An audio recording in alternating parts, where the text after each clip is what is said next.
पिछली बार हमने general SP Sinha से आज़ादी कैसे प्राप्त हुई, बंटवारा के बाद क्या हुआ, कश्मीर जो पीओके पाकिस्तान के पास कैसे चला गया, उस पे हमने चर्चा की थी। और अब आज हम बात करेंगे 65 के वॉर को लेकर। जनरल साहब, आपका बहुत बहुत स्वागत है। 65 वॉर, पाकिस्तान में कहा जाता है कि हिंदुस्तान की आर्मी लाहौर के शहर के बॉर्डर तक आ गई थी। वहाँ के जो पाकिस्तान रेडियो है वो बिल्डिंग को हमने ध्वस्त कर दिया था। हम लाहौर के ऊपर कब्जा करने वाले थे। फिर ऐसा क्या हुआ कि फिर हम लोग वापस आ गए?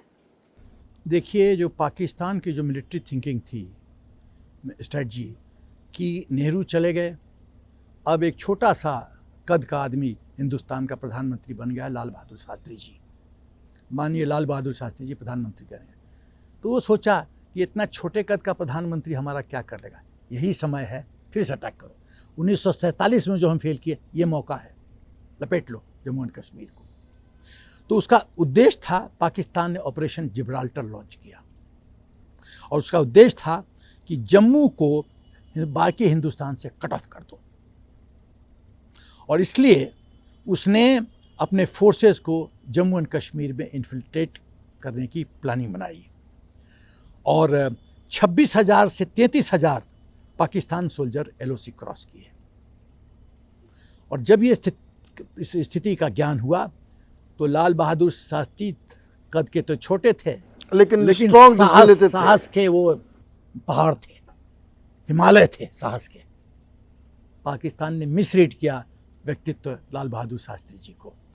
तो हम लोगों ने क्या किया, क्योंकि उसका थ्रस्ट था JNK पे, तो हमने काउंटर थ्रस्ट मारा वेस्ट पाकिस्तान पे।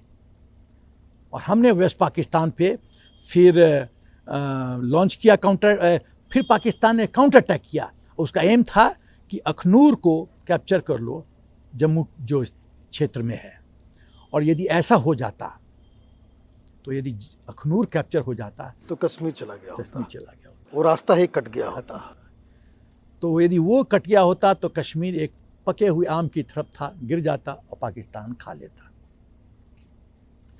तो ये जो स्ट्रेटजी था वो जो हिंदुस्तान की आर्मी को समझ आ गई और लाल बहादुर शास्त्री जी ने फुल फ्रीडम दिया, ऑपरेशनल फ्रीडम दिया इंडियन आर्मी को कि जो करना है करो, जो करना है करो। फिर 15 infantry division under command major general Prasad Ichhogil canal cross करते हैं और जो वाइटल एरियाज़ है उसको सिक्योर करते हैं। और उसके बाद खेल शुरू होता है बैटल ऑफ हाजीपीर। बहुत इंपॉर्टेंट बैटल ऑफ हाजीपीर में पाकिस्तान का एक ब्रिगेड था और हाजीपीर के अपोजिट में जो बटालियन थी, वो बटालियन का CO मारा गया। First attack failed, second attack failed, CO2IC killed. Major RS Dayal जो सुपरसीड हो चुके थे एज ए मेजर वो सुपरसीड हो चुके थे, खत्म, प्रमोशन नो प्रमोशन, मेजर घट जाते हैं। कोर कमांडर ने कहा, Dayal you reach Hajipir and you are lieutenant colonel on Hajipir. You are lieutenant colonel, मतलब यू स्टैंड प्रमोटेड। तुम हाजीपुर पहुंचो, you stand promoted, you are lieutenant colonel. RS Dayal जो शेर बन गए और उन्होंने अटैक किया, जीत गए और उनको हाजीपीर पे ही कोर कमांडर ने कहा put on rank of lieutenant colonel. और इसीलिए RS दयाल को शेर हाजीपीर भी कहा जाता है। अच्छा। और ये वही दयाल हैं, RS दयाल हैं, लेफ्टिनेंट जनरल RS दयाल, जो LG बने थे अंडमान के। यस। देखो किस्मत का खेल, जो आदमी मेजर घर जा रहा था, लेफ्टिनेंट जनरल बना, LG बना अंडमान का। और शेर हाजीपीर, हिंदुस्तान के सेना के इतिहास में शेर हाजीपीर RS दयाल, हाजीपीर का शेर। अब आते हैं कि ये हाजीपीर क्यों इम्पोर्टेंट है। हाजीपीर इम्पोर्टेंट है कि ये कारगिल टाउन को ओवरलुक करता है और इसी रास्ते से पाकिस्तान इन्फिल्ट्रेटर्स को भेजते हैं। और यदि हम हाजीपीर हम नहीं देते 65 वॉर के बाद, तो जितना आसानी से इन्फिल्ट्रेट पाकिस्तान करता अपने आतंकवादियों को, वो कर नहीं पाता। और हो सकता था यदि हमारे पास हाजी पीर होता तो कारगिल वॉर नहीं होता, फिर आने का रास्ता ही नहीं बंद क्योंकि गया हम होगा। कारगिल को ओवर डोमिनेट कर रहे थे। यस, तो हमने क्यों कारगिल हाजी पीर लौटा दिया? क्यों लौटा दिया? मुझे लगता है कि देखिए, मैं दोषारोपण लाल बहादुर शास्त्री जी पे नहीं करूँगा। मुझे लगता है कि कहीं ना कहीं षड्यंत्र हुआ है उनके साथ। उनकी तो हत्या कर दी गई है, और मैं चैनल पे बोलना नहीं चाहता कि उस हत्या में कौन कौन साजिश में है। खाली एक बात कहना चाहता हूँ कि जो मुसलमान कुक था जिसने जहर दिया शास्त्री जी को, वो पाकिस्तान भाग गया, और इंदिरा सरकार उसको पेंशन जिंदगी भर देती रही। माय गॉड, इंदिरा सरकार जिंदगी भर उसको पेंशन देती रही। वो पाकिस्तान भाग गया। पाकिस्तान भाग, उसको पता था कि उसको चोरी पकड़ी जाएगी, उसके साथ क्या अंजाम होगा। पाकिस्तान भाग गया, और हिंदुस्तान की सरकार उसको पेंशन देती रही। और इस हत्या में कौन कौन सी ताकतें विदेश की इन्वॉल्व थी, मैं जानता हूँ, बोलूँगा नहीं।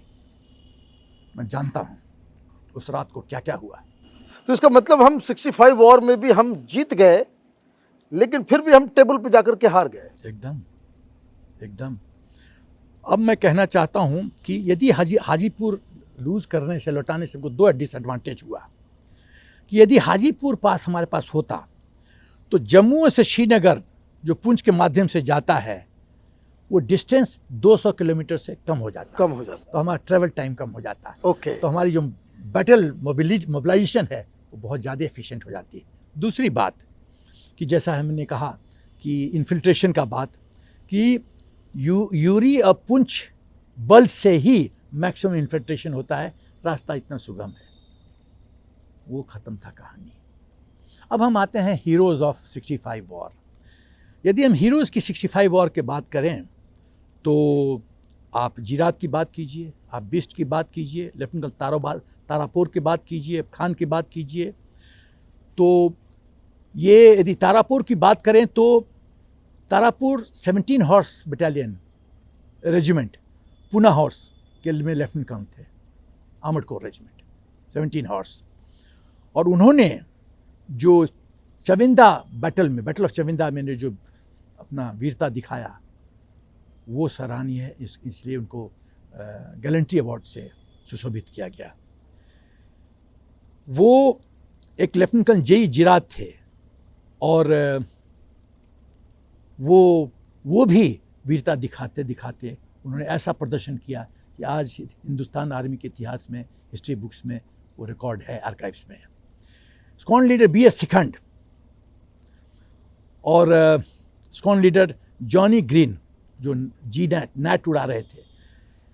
नैट पाकिस्तान के पास सेबर था जिसका टेक्नोलॉजी और क्वालिटी कई गुना बेहतर था नैट से, और उसके बावजूद इन दोनों हमारे एयरफोर्स के पायलट ने कमाल किया। जैसे विंग कमांडर अभिनंदन ने मिग 21 से F-16 गिरा दिया, मैंने बूढ़ी घोड़ी ने रोल्स रॉयस को हरा दिया। वैसे ही ये स्क्वाड्रन लीडर सिकंद और जॉनी ग्रीन ने कमाल किया। और स्क्वाड्रन लीडर ट्रेवर किलर भी नेट का इस्तेमाल करते हुए पाकिस्तान के साइबर जेट्स को एकदम तहस नहस कर दिया। तो ये है 1965 की गाथा। बहुत बड़ा विश्वासघात देश के साथ शास्त्री जी को मारा गया, और मारने के पहले क्या क्या एक्शन हुआ वहाँ पे ताशकंद में, कैसे सिग्नेचर लिया गया, वगैरह वगैरह कहानी है। लेकिन सारांश ये है कि हमने हाजीपुर लौटा दिया। हमको नहीं लगता है कि शास्त्री जी माने होंगे हाजीपुर लौटाने के लिए। ये षड्यंत्र हुआ है देश के साथ। आपने बिल्कुल सही कहा कि ये 65 में हम जीते, लेकिन ताशकंद में जाकर के बहुत सारे षड्यंत्र का एक शिकार हिंदुस्तान हो गया, जिस वजह से जो एडवांटेजेस जो हमारी आर्मी ने जो हासिल किए थे वो हाथ से चला गया। ऐसी बात 71 के वॉर के बारे में भी कहा जाता है। 71 के वॉर से तो पाकिस्तान इतना डर और सहम गया, बहुत भारी जीत हुई। एक सवाल उठता है कि इतने सारे प्रिजनर्स ऑफ वॉर हमने बनाए, फिर भी हमने टेबल पे जाके सब कुछ हार दिया। एकदम क्या हुआ था उसमें? ये वॉर 71 वॉर हुआ था 3 दिसंबर 71 से लेकर 16 दिसंबर 71 तक, और पाकिस्तान ने ऑपरेशन सर्च लाइट लॉन्च किया है, और पाकिस्तान अटैकर था, वो एग्रेसर था। देखिए जितने वॉर हुए हैं पाकिस्तान एग्रेसर हर बार पाकिस्तान ने शुरुआत की। शुरुआत पाकिस्तान ने की है, हमने खाली रिटेलिएट किया है। अब जब स्थिति खराब होने लगी तो इंदिरा गांधी ने, जो रॉ के चीफ थे मिस्टर कॉ, उन्होंने इंदिरा को कहा कि पाकिस्तान का टुकड़ा होने का समय आ गया है, आप जंग की तैयारी कीजिए। और बांग्लादेश के लोगों ने कहा इंदिरा गांधी को कि आपका जो रॉ का चीफ है वो इस पाकिस्तान को हमसे बेहतर जानता है। ये हमारी इंटेलिजेंस एजेंसीज की एफिशिएंसी कि मिस्टर कॉ नोज बांग्लादेश या East Pakistan better than as a East Pakistani I know. उसके बाद इंदिरा ने कहा, सैम मैनिकशॉ उस समय चीफ आर्मी चीफ थे, कि सैम बोल के एड्रेस करती, दोनों के साथ अच्छा पर्सनल इक्वेशन था, पर्सनल इक्वेशन। तो सैम अप्रैल में अटैक, सैम ने कहा no madam, politics your field, fighting is my field, मुझे पता है कब मुझे क्या करना है, आप मुझे तैयारी करने का मौका दीजिए, अभी हम करेंगे, प्रिपेयर्डनेस उतना अच्छा नहीं है, बारिश का सीज़न होगा, पूरे रिवर्स फ्लड में होंगे, हम फंस जाएंगे हम, बारिश खत्म होने दो, तब तक हम तैयार हो जाएंगे, तब तक आप इंटरनेशनल लेवल पे कूटनीति करो, अपने आप को चारों तरफ से सिक्योर करो। खैर, to give credit to Indira Gandhi, वो मान गई और विजयश्री मिला हमें। और विजयश्री मिला, सेकेंड वर्ल्ड वॉर के बाद विश्व के इतिहास में ये पहला वॉर है जिसमें 93,000 प्रिजनर्स हमने लिया। लेकिन हमें क्या मिला? शिमला में भुट्टो ने बेनजीर को कहा कि हम तो सब कुछ हार चुके हैं, लेकिन चलो मैं तुमको राजनीति सिखाता हूँ, देखो मैं कैसे टेबल को टर्न करता हूँ, वॉच करो, ये तुम्हारे लिए सबक होगा, आओ मेरे साथ। वो गए और जो हस्कर थे उनको कहा कि मैडम से मुझे 2 मिनट चाहिए अकेले। हस्कर बहुत तेज आदमी थे, कश्मीरी पंडित, बहुत तेज। हस्कर का नॉट पॉसिबल। उन्होंने कहा आप ये मैसेज मैडम को पहुंचा दीजिए। मैडम को पहुंचाना पड़ा, तो प्रोटोकॉल है। इंदिरा गांधी ने कहा ठीक है। और उस जो 1-to-1 मीटिंग हुआ, जो चश्मदीद गवाह है, उसने क्या कहा मैं बताता हूँ। अब आप पूछोगे मुझे कैसे पता? हाँ, ये बात पूछने पता है, आप चेक कर लो फैक्ट्स, मैं नाम नहीं बताऊंगा। जब वो बटलर के रूप में चाय लेके घुसा तो भुट्टो इंदिरा गांधी के पांव पे था, हाथ जोड़े हुए, देवी तो दुर्गा है, यदि तू चाहती है पाकिस्तान में प्रजातंत्र सफल हो तो मेरे 93,000 बिना शर्त के लौटा दे, नहीं तो तुम्हारा पाकिस्तान नेबर मिलिट्री का रूल होगा और कभी भी शांति हिंदुस्तान में नहीं होगी। इसीलिए मेरा उपकार कर, आपका भी भला इसमें है, मेरा भी भला है। और हम मान गए। इंदिरा मान गई। यदि मैं उस समय प्रधानमंत्री होता देश का तो मैं बोलता ये 93,000 दे दूंगा, पीओके वापस करो, शर्त मेरा है पूरा 1/3 कश्मीर जो लिए हो वापस करो, इंक्लूडिंग गिल्टेड बल्टिस्तान, पीओके। और तुम्हारी आर्मी चीफ मेरे आर्मी चीफ को रिपोर्ट करेंगे, क्योंकि तुम अपने देश को सुरक्षित नहीं कर सकते हो। Your chief of army staff will be under command chief of army staff Indian army. तुम्हारा फॉरेन अफेयर्स डिफेंस मैं देखूंगा। जब इतना हम करते, उसके पास कोई विकल्प नहीं था, वो दे के जाता, क्योंकि नहीं जाता तो उसको पता था पाकिस्तान आर्मी मौत का तलवार लेके खड़ा है। क्यों नहीं किया?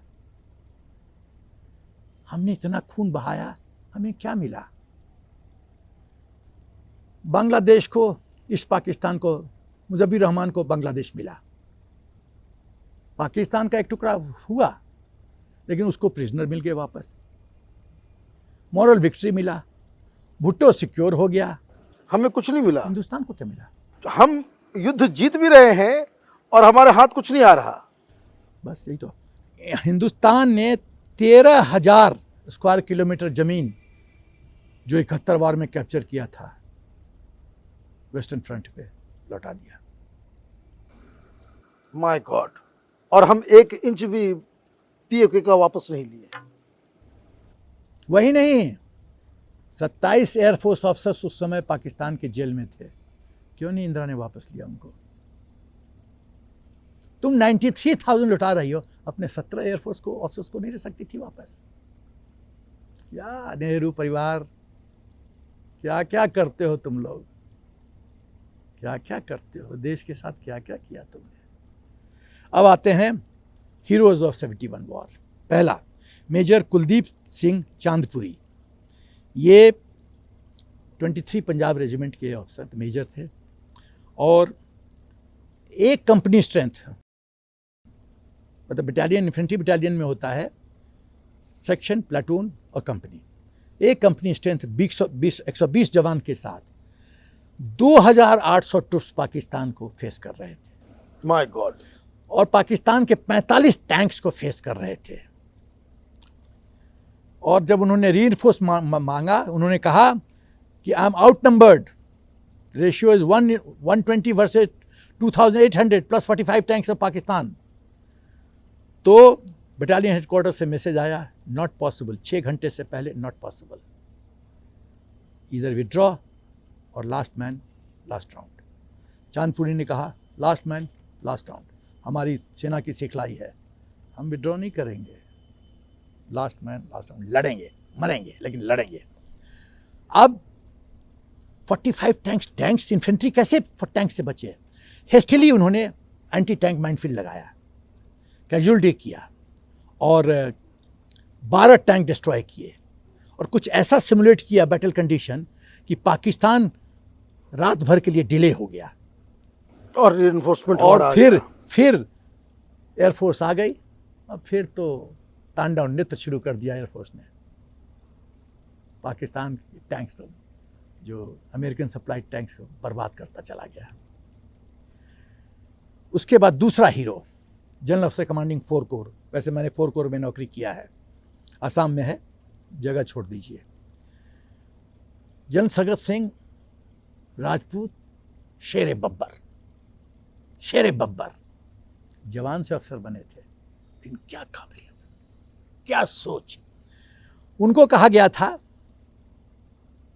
कि आप मेघना रिवर तक एडवांस करोगे, कैप्चर करोगे, मेघना रिवर के ये होम बैंक, क्रॉस नहीं करोगे। जनरल सगत सिंह मेघना रिवर तक पहुंच जाते हैं, सिक्योर कर लेते हैं, कैप्चर कर लेते हैं। फिर वो शेर बब्बर, वो ऐसे ही इनपुट में विश्वास नहीं करते थे, उन्होंने हेलीकॉप्टर को कहा मेरे को एयरबॉर्न करो, मैं ऊपर से देखना चाहता हूँ परिस्थिति क्या है। तो उनको एडवाइस किया कि सर इट्स वेरी रिस्की। बोला चलो, कितना रेकी फ्लाइट्स किया। एक बार उनके हेलीकॉप्टर पे गोली भी चली पाकिस्तान का, बच के आ गए। फिर उन्होंने ओपनिंग देखा इस रेकी, एरियल रेकी के कारण, और फिर उन्होंने हेलीबॉर्न ऑपरेशन करवाया, और 13-14 दिसंबर 71 को वो ढाका पहुंच गए। पाकिस्तान कभी सोचा नहीं था कि मेघना रिवर सगत सिंह क्रॉस करेंगे, और ये जो था ये टर्निंग पॉइंट था 71 वॉर का, कि जैसे ही हम लोग ढाका पहुंचे, जैसे ही surrender ढाका हो गया। पहुंचा, सरेंडर हुआ। ये था जनरल सगत सिंह, जो कि बच्चों को सिखाया नहीं जाता है, बताया नहीं जाता है। और एक और हीरो हैं 71 वॉर के, ब्रिगेडियर कैलाश प्रसाद पांडे, मेजर श्याम सिंह भट्टी और लेफ्टिनेंट सिन्हा। ये लेफ्टिनेंट सिन्हा का बड़ा इंटरेस्टिंग कहानी है, सुनना बहुत ज़रूरी है आपको। लेफ्टिनेंट सिन्हा अपना 12 जवान के साथ पाकिस्तान, उसके अपोजिट पाकिस्तान ट्रूप्स का स्ट्रेंथ 500, 12 वर्सेस 500। 12 वर्सेस 500। और सिन्हा ने ऐसा सिमुलेट किया सिचुएशन कि पाकिस्तान को लगा कि मिनिमम 1 ब्रिगेड स्ट्रेंथ है। इसका मतलब है वो 12 ट्रुप्स को अपना करीब 100 गज 200 गज पे LMG लगा दिया होगा और चारों तरफ से फायरिंग कर रहा होगा। तो जो फ्रंटेज देखा पाकिस्तान के उस समय अपोजिट कमांडर ने, बोला मिनिमम ब्रिगेड स्ट्रेंथ है। और यहाँ तो ब्रिगेड कंपनी स्ट्रेंथ भी नहीं है भैया, ये सेक्शन स्ट्रेंथ है। एक सेक्शन में 110, ये तो प्लाटून भी नहीं है, 25 नफरी भी नहीं है, कंपनी भी नहीं 120, 1 सेक्शन 12 वर्सेस 500। तो जब इन्होंने ये किया तो पाकिस्तान डर गए, पाकिस्तानी बोला सरेंडर करना चाहते हैं। उसने कोर कमांडर को through proper command channel message दिया, दे वांट टू सरेंडर। तो कोर कमांडर बोलता है होल्ड, आई एम कमिंग। और डिव कमांड, तुम जब उसको सरेंडर लेने एक्सेप्ट करने जाओगे मेरे साथ, तो तुम डिव कमांडर का बैच लगाओगे, सेकंड लेफ्टिनेंट का नहीं। और लेफ्टिनेंट सिन्हा मेजर जनरल का रैंक लगा के सरेंडर लेने गए कोर कमांडर के साथ। ऐसी ऐसी वीरता लोगों ने दिखाई है, 12 वर्सेस 500। अब आते हैं सैम मैनिकशॉ पे, उनकी planning, operation planning par excellence. दूसरा जो हीरो है मेजर जनरल आयन कार्डोजो, वो 45 GR का ऑफिसर मेजर था उस समय, और उसका बटालियन 2IC शहीद हो गए थे। तो उनको कहा गया रिप्लेस हिम, 2IC को रिप्लेस करो। वॉर में इंडिया में बहुत ब्यूटीफुल सिस्टम है, कमांडर गिरता है, खाली जगह नहीं होती है, टेक ओवर, ये मरा you take over, but commander एक रहता ही रहता है। तो कार्डोजो को कहा गया टेक ओवर, और कार्डोजो को, क्योंकि गुरखा ट्रुप्स है, पूरा नाम कार्डोजो ठीक से बोल नहीं पाते थे, तो उनको बोलता था कारतूस साहब, कारतूस साहब, कारतूस, उसको प्यार से कारतूस साहब बोलते थे। और उसको भी खुशी होता था मेजर कार्डोजो को कि हमको कारतूस साहब बोला जा रहा है, पूरा गुरखा पटन उसको कारतूस साहब बोला जाता था। तो कारतूस साहब ने जो अपना वीरता दिखाया, और बाद में जो वॉर ऐसे बढ़ा, तो एक माइंड फील्ड पे वो जा रहे थे, उनका पाँव कट गया, पाँव ब्लास्ट में गया। तो जो ब्लास्ट हुआ उसके साथ, उस समय मेडिकल फैसिलिटी उतना नज़दीक अवेलेबल नहीं था, तो डॉक्टर जो भी था फर्स्ट एड पोस्ट पे, कि सर 2 ही ऑप्शन है, अभी हम ऑपरेशन नहीं कर सकते, तो आप सोच लो। और गैंग्रीन फैलना शुरू हो गया है। कार्डोजो का बेवरा देखो, गुरखा अफसर था, खुखरी निकाला और अपने हाथ से अपना वो पोर्शन पाँव का काट दिया, माय गॉड, काट दिया, और अपने बाकी शरीर को बचा लिया। ये है वीरता की कहानी। और फ्लाइंग ऑफिसर निर्मलजीत सिंह शेखों को जब श्रीनगर खतरे में आया तो टेक ऑफ किया, तो 4:1 ratio, 1 Sekhon 4 cyber jets of Pakistan. और शेखों ने फिर भी हार नहीं मानी, और लेकिन 4:1 रेशियो बहुत ज़्यादा हो जाता है, और हवा में ही वो शहीद हुए।